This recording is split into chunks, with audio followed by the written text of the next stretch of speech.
Glenda, tell us about the pop-up garden here at Kanaska. Certainly, we have 60 boxes here.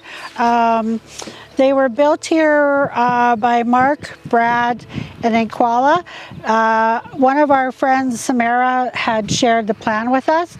So they built the materials from here. We've had a lot of community involvement in getting the boxes ready. We had a band member, Joanne, she donated a lot of the soil to us for these boxes, and thank you, Joanne. We really appreciate that, and she's bringing more. We've also had, with plant selection, we had a lot of input from master gardeners, horticulturists, so Michelle and Rose, they were very instrumental. They went with Mark down to Caramuse and helped pick out the plants of what we need and what's going to go in the boxes. We're also utilizing Fred 48 has volunteered to come and help. It was based on his recommendations because we did have 30 up at head of the lake, but this was the best spot for water. So we've had a lot of good teamwork from Public Works. Their crew came and helped us quite a bit, and now they'll be assisting us with the watering process as well. Mark came to me, it was kind of a fluke, and we met in a kind of a weird way, and he said, I want to do these gardens, and I said, fantastic, I'd love to help. And so what we ended up doing was finding the initial inputs, all locally from around, and I told him you're going to need some, what we got? We got some steer manure, silage, and topsoil, and we mixed them all up, third.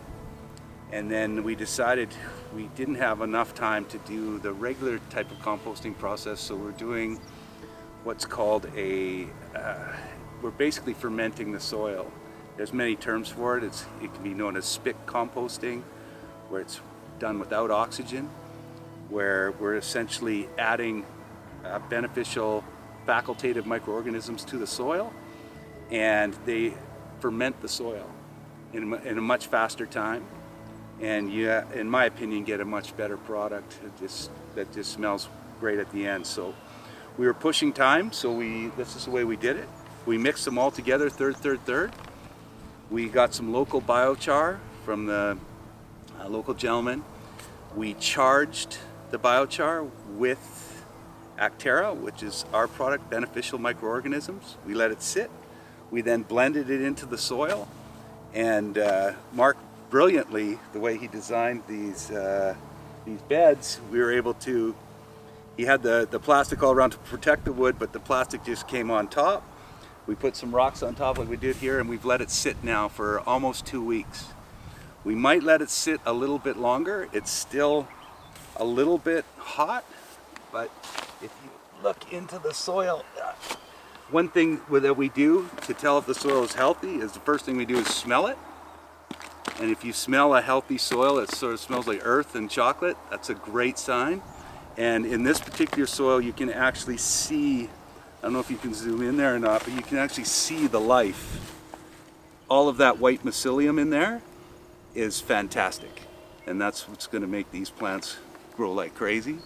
So our last and final step is we'll be putting a skiff of topsoil on top once we're ready to plant. Water it in big time, and then we'll plant into it, and I can't wait to see what kind of plants you guys grow. Yeah, we got stuff started from seed already, and we got a bunch of already gone plants, so as soon as we get those here, we're putting them in as quick as we can.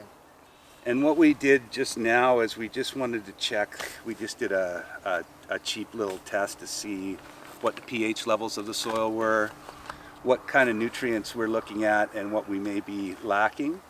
And we can tell by our little soil test here that we are low in nitrogen.